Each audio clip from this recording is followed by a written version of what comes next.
गीता में जीवन के सार का वर्णन बहुत ही विस्तार से किया गया है। गीता को भगवान श्री कृष्ण का ही एक स्वरूप माना गया है। गीता में मनुष्य के जीवन को सफल बनाने के लिए सूत्रों का वर्णन किया गया है। जीवन में सफलता प्राप्त करने के लिए भगवान श्री कृष्ण के जीवन से जुड़ी तमाम बातों का अध्ययन करके सीखा जा सकता है। आइए जानते हैं भगवान श्री कृष्ण के जीवन से जुड़ी कुछ अहम बातें। पहला मंत्र, शांत स्वभाव रख कर काम करना। वैसे तो भगवान श्री कृष्ण बचपन में बहुत नटखट स्वभाव के थे। विपरीत परिस्थितियां आने पर उनका स्वभाव हमेशा शांत रहता था। कृष्ण जी भगवान विष्णु के अवतार थे और वे ये बात जानते भी थे कि कंस मामा उन्हें बार बार मारना चाहते थे, फिर भी वे शांत रहते थे और समय आने पर कंस के हर प्रहार का मुंहतोड़ जवाब भी दिया। इससे सीख मिलती है कि कठिन समय में भी आपने शांत स्वभाव को त्याग नहीं करना है। दूसरा मंत्र, साधारण जीवन जीना। भगवान श्री कृष्ण हमेशा साधारण जीवन जीने में विश्वास करते थे। गोकुल के राजघराने में परवरिश होने के बावजूद वह अन्य सामान्य बालकों के साथ खेलते और घूमते रहते थे। उन्हें कभी भी अपने राजघराने का घमंड नहीं था। तीसरा मंत्र, कभी हार ना मानना। कभी भी उनका मन बुरा समय आने पर घबराता नहीं था और विपरीत परिस्थितियों का डटकर मुकाबला करते थे। उनका मानना था बुरे समय में विवेक पूर्वक काम करना चाहिए। भगवान श्री कृष्ण ने कभी भी हार ना मानने का संदेश दिया था। अंत का प्रयास करते रहना चाहिए, भले ही परिणाम हमारे पक्ष में क्यों ना हो। चौथा मंत्र, दोस्ती निभाना। कृष्ण और सुदामा की दोस्ती को कौन नहीं जानता। यह दोस्ती महज दोनों के प्रेम के कारण नहीं बल्कि एक दूसरे के प्रति आदर के कारण भी प्रसिद्ध है। किंतु आज के ज़माने में दोस्ती के असली मायने कोई नहीं जानता। श्री कृष्ण ने हमेशा अपने मित्र सुदामा और अर्जुन का साथ दिया था। पांचवा मंत्र, माता पिता का हमेशा आदर करना। श्री कृष्ण को जन्म देवकी ने दिया था, लेकिन उनका पालन पोषण यशोदा और राजा नंद ने गोकुल में किया था। यह जानते हुए कि उनके अपने माता पिता उनसे दूर हैं, श्री कृष्ण ने उन्हें दिल से प्रेम किया। उनका आदर और सम्मान करने में कोई कसर ना छोड़ी। भगवान कहते हैं, कर्म करो, फल की चिंता मत करो। जीवन में समर्पण और कर्म योग के माध्यम से आप उच्चतम सफलता प्राप्त करेंगे।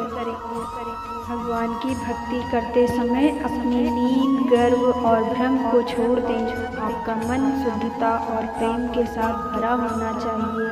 भगवान का स्मरण करते समय जीवन के सभी पहलुओं में आदर्शता बनाए रखें। भगवान के चरणों में आश्रय लें, क्योंकि वे हमारे सभी कर्मों का पालन करते हैं और हमें हमारा उद्धार करते हैं। जब आप भगवान की सेवा करते हैं तो अन्य लोगों की सेवा करने में आपका आनंद बढ़ता है। अपने सबसे खास से धोखा खाने के बाद लोग चाह कर भी किसी पर संपूर्ण प्रतिशत भरोसा नहीं कर पाते। यही सत्य है। मनुष्य का जीवन केवल उसके कर्मों पर चलता है। जैसा कर्म होता है वैसा उसका जीवन होता है। भगवान श्री कृष्ण जी कहते हैं कि हमें किसी से अंधा प्रेम नहीं करना चाहिए। हमारा किसी के प्रति अंधा प्यार हमें कभी भी आगे बढ़ने नहीं देता। अधिक प्रेम भी व्यक्ति को बुद्धिहीन कर देता है। अनुमान मन की कल्पना है और अनुभव जिंदगी का सबक है। सच्ची खुशी तभी होती है जब आपकी सोच, कथन और कर्म में समानता हो।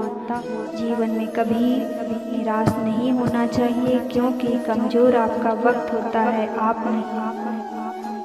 तुम अपनी पीड़ा के लिए संसार को दोष मत दो, अपने मन को समझाओ। तुम्हारे मन का परिवर्तन ही तुम्हारे दुखों का अंत है। अगर तुम अपना कल्याण चाहते हो तो सभी तरह के उपदेशों, सभी धर्मों को छोड़कर मेरी शरण में आ जाओ। मैं तुम्हें मुक्ति प्रदान करूंगा।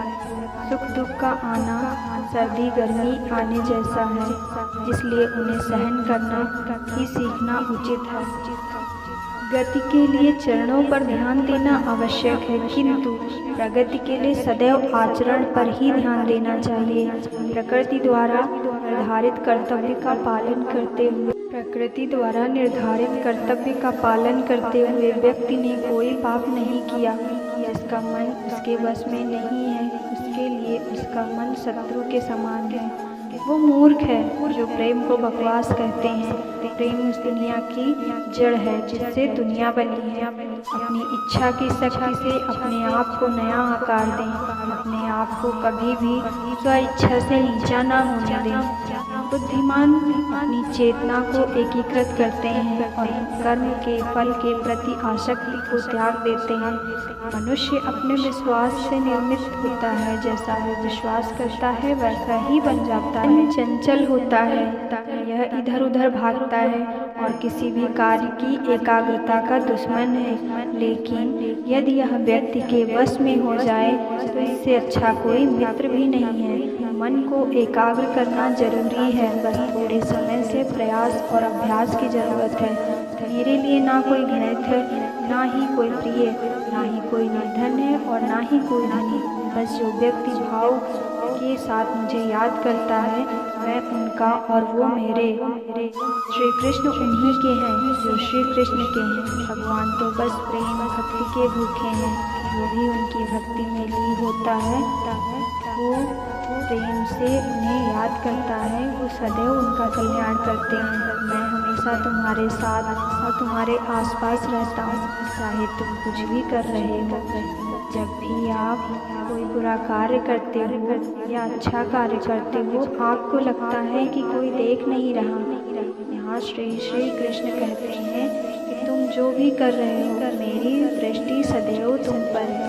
इसलिए आप यह मत समझें कि आप अकेले हैं, आपके साथ श्री कृष्ण सदैव हैं। भावार्थ, हम सभी मनुष्य किसी न किसी अन्य मनुष्य बंधे होते हैं या कहो किसी दूसरे स्थान पर निर्भर रहते हैं। इसी निर्भरता से हमारे मन में उम्मीद और आशाएं बनी रहती हैं कि हमारा कोई मदद करेगा या कोई आकर हमें देगा कुछ।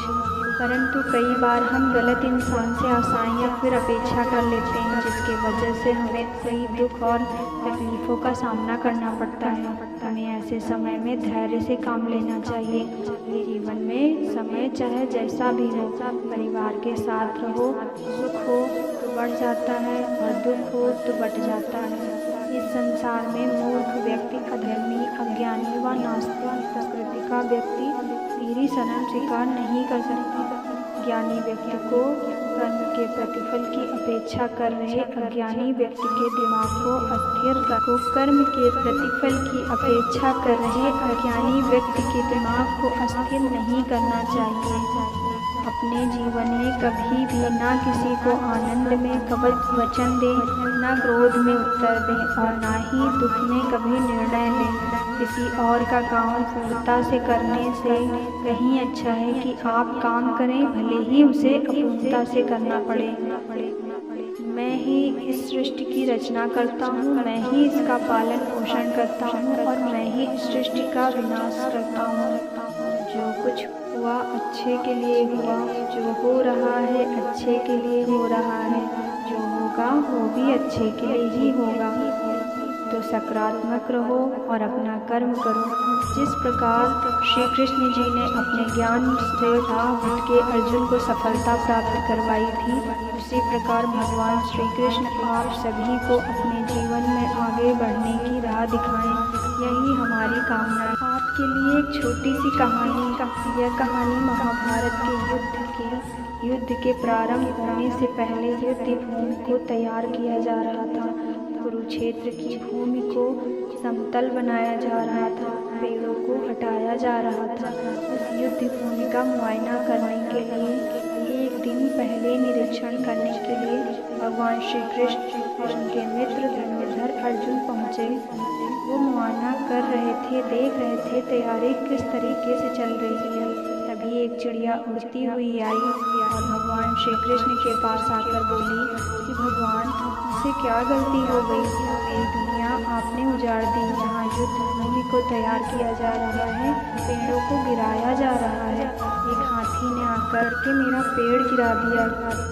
मेरा घोंसला था, वो घोंसला गिर करके जमीन पर आ गया। उसमें नन्हे नन्हे बच्चे हैं। हमारी जान बचा लीजिए भगवान, अब सब कुछ आपके हवाले है। भगवान श्री कृष्ण ने कहा कि मैं इसमें क्या कर सकता हूँ? मैं तुम्हारी मदद नहीं कर सकता। यह तो नियति का पहिया है, उस समय का पहिया घूमता चला जाता है, इसमें मैं क्या कर सकता हूँ बताओ? वो चिड़िया निवासी होकर के बोली कि भगवान, मुझे बस एक इजाज़त दे दीजिए। भगवान ने कहा कि बोलो, क्या पूछना है, क्या इजाज़त चाहिए? तो उस चिड़िया ने कहा कि भगवान, मैं आप पर विश्वास तो कर सकती हूँ ना? भगवान ने हाँ में भरी। अगले दिन युद्ध शुरू हुआ और युद्ध की शुरुआत से पहले भगवान श्री कृष्ण ने अपने दोस्त अर्जुन से कहा कि अपने मित्र से कहा कि मुझे अपना धनुष और एक तीर दे, एक बाण दे दो। अर्जुन ने अपना धनुष सौंपने से पहले पूछा कि केशव, आपने तो प्रतिज्ञा ली थी कि आप शस्त्र नहीं उठाएंगे, क्योंकि अर्जुन की भगवान को शस्त्र उठाना पड़ रहा है। ऐसा क्या हो गया? तो भगवान श्री कृष्ण ने कहा कि उस सामने हाथी देख रहे हो, हाथी ने उस चिड़िया का घोंसला गिराया, उस पेड़ को नष्ट कर दिया जिस पर उस चिड़िया का घोंसला था। मुझे कुछ तो करना पड़ेगा। अर्जुन समझ गया। भगवान श्री कृष्ण ने वो धनुष लिया और एक तीर छोड़ा, लेकिन ये क्या, वो तीर जाकर के हाथी को लगा ही नहीं। उसके गले में घंटी लटकी थी, उस पर जाकर के लगा और वो घंटी नीचे जमीन पर गिर गई। अर्जुन हंसने लगा और कहना लगा कि माधव, आपसे तो नहीं हो पाया, मुझे मौका दीजिए। 1 मिनट में मैं उस हाथी को नष्ट कर दूंगा, खत्म कर दूंगा। भगवान ने कहा कि नहीं नहीं, हो गया, बस इतना काफ़ी था। अर्जुन ने भी ज़्यादा सवाल जवाब नहीं किए। 18 दिन तक युद्ध चला और उसके बाद जब मैं पांडवों की जीत हुई तो एक बार फिर से उस मैदान को साफ किया जा रहा था, क्योंकि काफ़ी युद्ध के बाद जो नुकसान हुआ था, बहुत सारा सामान गिरा पड़ा था, साफ सफाई चल रही थी। भगवान श्री कृष्ण एक बार फिर से अपने दोस्त, अपने मित्र अर्जुन के साथ में उसी भूमिका करने के लिए निकले और अर्जुन से कहा कि एक काम कीजिए, मेरे रथ से उतरिए और जाकर के नीचे वो जो घंटी रखी है उसको हटा दीजिएगा।